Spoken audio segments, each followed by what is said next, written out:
So அப்படி தான். அதே மாதிரி இது வந்து ரெகுலராக அப்படியே ஒரே மாதிரி எனர்ஜி வந்து மெயின்டைன் ஆகும், லெவல் ஆஃப் எனர்ஜி வந்து மெயின்டைன் பண்ண முடியும்னு சொல்ல முடியாது.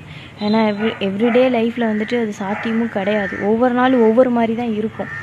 பட் நம்மளால் வந்து நியூட்ரலாக அதை மெயின்டைன் பண்ண முடியும். எவ்வளோ டவுனாக போனாலும் சரி நம்மளால் மெயின்டைன் பண்ண முடியும்.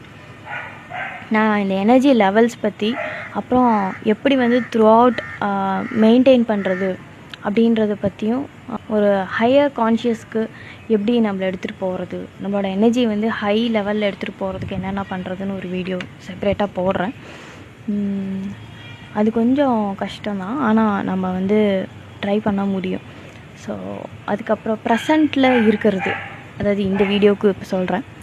நீங்கள் ப்ரெசண்ட்டில் இருந்து பாருங்களேன். இந்த ப்ரெசண்ட்டில் இருங்கன்னு நம்ம சொல்லிட்டே இருப்போம், ஆனால் அது கொஞ்சம் கஷ்டம்தான். ஏன்னா அதை நான் ட்ரை பண்ணிகிட்டே இருக்கேன்.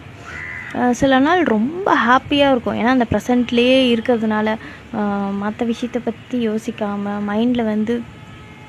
மைண்டை எந்நேரமும் எதுலையாவது ஒரு விஷயத்தில் வந்து என்கேஜ் பண்ணி வச்சுட்டு அதை பற்றியே யோசிச்சுட்டு அது நடத்தி முடிக்கிற வரைக்கும் அது மேக்ஸிமம் நான் அதை பண்ணவே மாட்டேன். ஆனால் மைண்ட் லெவலில் அது வந்து ஏற்கனவே நடத்தி முடிச்சிட்ட மாதிரி ஒரு ஒர்க் இருக்குது அப்படின்னா அந்த ஒர்க்குக்கான எல்லா ஸ்டெப்ஸையும் நான் மைண்டில் ஃபஸ்ட்டு ப்ளே பண்ணி பார்த்துருவேன். ஸோ இந்த மாதிரி நம்ம நிறைய பேர் பண்ணுவோம். ஃப்யூச்சரில் இருக்கிறதுக்கு இப்போவே நம்ம யோசிக்க ஆரம்பிச்சிருவோம். இப்போவே வந்து அதுக்கான பிளான்ஸ் எல்லாம் போடுவோம், ஆனால் உண்மையிலேயே அது நடக்காது. அப்போ நம்ம இந்த ப்ரெசண்ட்டை லாஸ் பண்ணிடுறோம் தானே அர்த்தம்.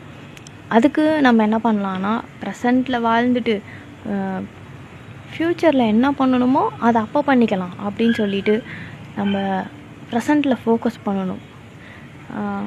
மெயினாக வந்து இந்த மொபைல்லாம் இல்லாமல், நெட்வொர்க் இல்லாமல் கொஞ்சம் நேரம் உட்காரணுன்னு நினைப்பேன்.